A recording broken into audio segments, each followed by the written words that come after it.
There is a crisis, oh yes. In my own land-grant institution in the state of Wisconsin, the state university system, though the entire system accounts for only 7% of the state budget, has just been assessed another 38% budget cut. The crisis is real, no doubt about that. But what is our response? If it is only to help win hearts and minds for military missions, maybe the humanities deserves to die. But let me offer quickly a third and a fourth point, because I don't really think the humanities deserves to die on a good day. First, the workings of a small women's social justice group called Hands Across the Divide in one of the parts of the world that I work. It is a pan-Cypriot women's NGO founded in March of 2001, recently celebrating its 10th anniversary. It was subsequently registered in the UK because those large global forces would not let a pan anything in a divided country register. Why that point, you might ask, following on that great analysis of global economic power and universities' military missions in other countries and crises in higher education? What might we relearn about the sense of the world from such a small group in such a globally insignificant place? It's not even occurring in a university.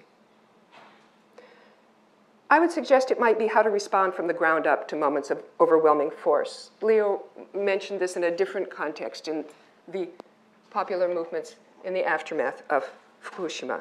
There are many such examples. It isn't this example, it's the kind of thing that I think we need to hold simultaneously in front of us. Although this is a great example. My fantasy is that it will spread to Israel and Palestine, but Masao said don't hope for cheap things. That might be too easy. What might we relearn about the sense of the world from such a small group in a globally insignificant place? How to respond from the ground up to moments of overwhelming force? How to link arms with others, friends, comrades, strangers, even enemies, so-called. Persistently, noisily, but also, as Masao also reminds us, with humor, with clever strategy, startling people. It is from an impossible terrain that Hands Across the Divide sprang. Over 40 years of ethnic and religious division, over 40 years of a UN peacekeeping presence, over 30 years of a country divided right down the middle, physically cut off from homes, friends, and neighbors. There is no time now to detail the efforts of this amazing group of brilliant and ordinary women over the past 10 years. Let me just quote to you their statement about the future on the eve of what turned out to be the failed 2004 vote on the Annan Plan for the reunification of Cyprus. The women of Hands Across the Divide decided to, and I quote from their document, leap over that moment of always struggling to articulate a solution to the problem and imagine a future when peace is here at last, and to ask ourselves, what changes would we want that future to bring? They wrote a 10-page document imagining a post-solution Cyprus. It begins, and I quote, Hands Across the Divide is a group of women who share certain values, including democracy, equality, inclusion, and nonviolence. We have come together to form a unitary organization, disregarding so far as possible differences of ethnic or national identity and even of geographic location. That said, however, we know that to cooperate effectively, we must take into account the inequalities between us and the inevitable differences in the needs we prioritize, deriving from our different past experiences and different realities today. That's the end of the quote from their document. Having reiterated their founding principles in that statement that I just read to you, they go on to outline the beginning of a social, political, economic, and cultural vision for the future in statements on political and legal structures, on the economy, employment and training, on security, militarism, and violence, on the family, everyday life, and the community, and on education, media, and culture. And they conclude with a call to the work of the humanities, to intellectuals and artists, to envision, to demand a different future.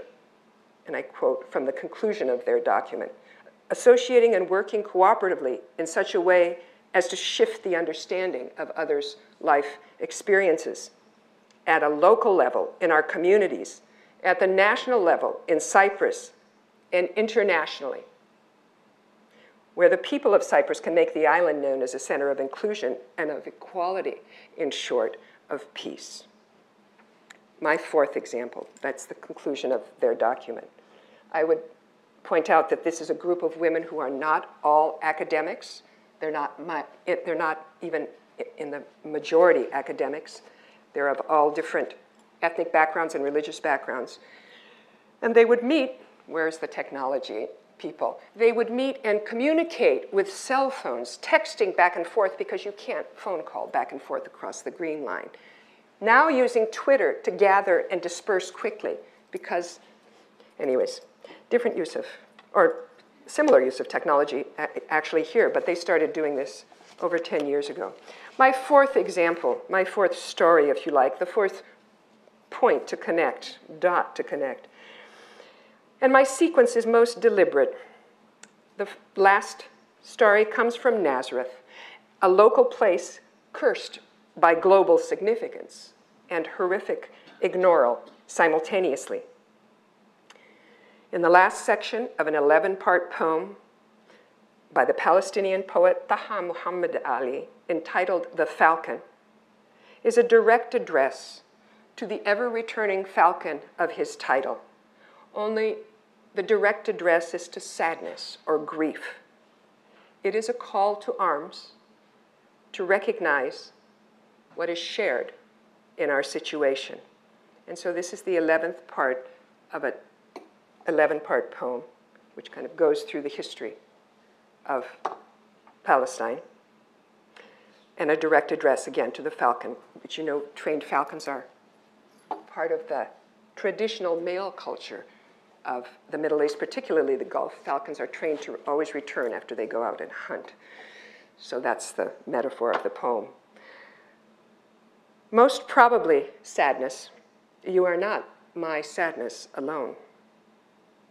For as long as you are mine and theirs, how can I, alone, possibly dispense with you as I will?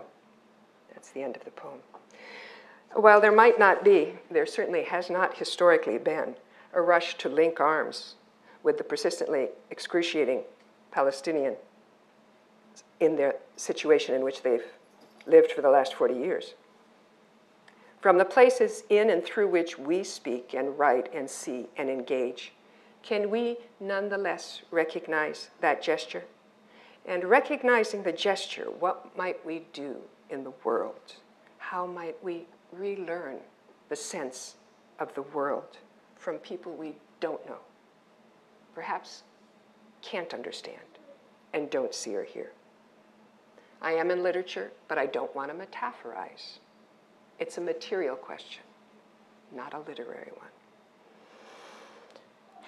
The responses to those questions are as many as we are on the one hand. On the other, it is gravely urgent, as Masao pointed out over and over again, that we work to weave our responses together into what I would suggest be a fabric of intimate relations, near and far, with one another, not alone, together, in response. For after all, it is not my sadness alone. At the end of a conversation with Masao Miyoshi that concludes Trespasses, Masao, in his inimitable way, or maybe Masao does imitate it though, so maybe it's not inimitable, that would be wonderful. What is important, he says, is the willingness to go outside one's national, probably natural too, but he didn't say that, national, cultural, and disciplinary boundaries. In fact, we should be everywhere. That, in all its impossible vision and tense contradiction, and counterintuitive structural implications, that might just be the future of the humanities. And it is a future we cannot dispense with alone to relearn the sense of the world. Ex uno pluribus, a call to arms. Thank you.